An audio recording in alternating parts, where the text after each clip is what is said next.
Welcome back to CBS This Morning, Saturday. Among the changes for many high school students in this pandemic year, they are taking advanced placement tests from home, hoping to score high enough to earn up to a full year's worth of college credit in a particular subject.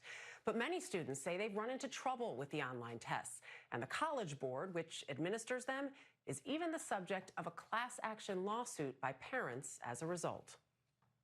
Submit! As millions of high school students began taking AP exams from home last week, You have 20 minutes to read the question. not everything went as planned. Not working. The submit button doesn't work. Take Ella Bubek, a junior at Blue Mountain High School in Pennsylvania. I was just thinking, this is unbelievable. I was clicking submit and nothing happened. It was like the submit button was just frozen. What went through your mind? I was frustrated. I was nervous about it. I didn't know if there was anything I did wrong. AP tests are typically in-person exams that last between 3 to 4 hours with multiple choice, short answer, and essay questions. You can use any device to take this exam. But tests administered during the pandemic were online, lasted 45 minutes, and consisted of only free response questions.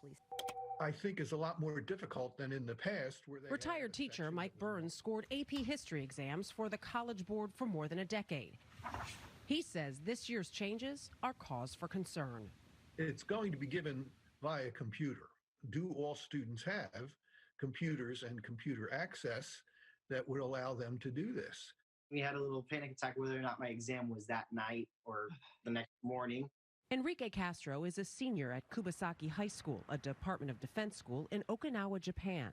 He took 5 AP exams because tests in each subject were administered at the same time for all students. He had to take his in the middle of the night. Do you think it puts you at a disadvantage because you were obviously taking an exam at a time where you should have been sleeping? Yes, it was out of my routine. How did it go for your AP exams? For U.S. government, it went extremely well. My Calculus BC exam, I had to submit pictures. Unfortunately, the College Board did not receive my responses because they did not upload in time. Right after I had been told that my responses were not submitted, I went outside and sat outside the front of the house for about a good 45 minutes and just kind of stared blank out into the distance.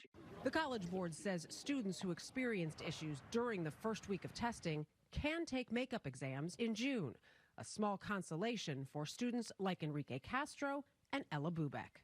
I'm going to try to do as best as I can and do even better than I would have. And I feel like that's the only thing we really can do at this point. If this teaches anything from the class of 2020, it's the fact that we need to get the job done and we have no other option.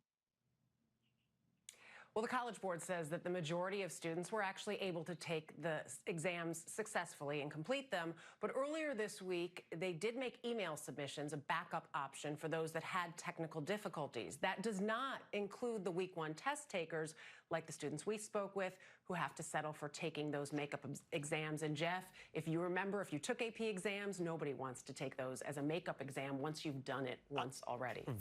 Very good point, Dana, indeed.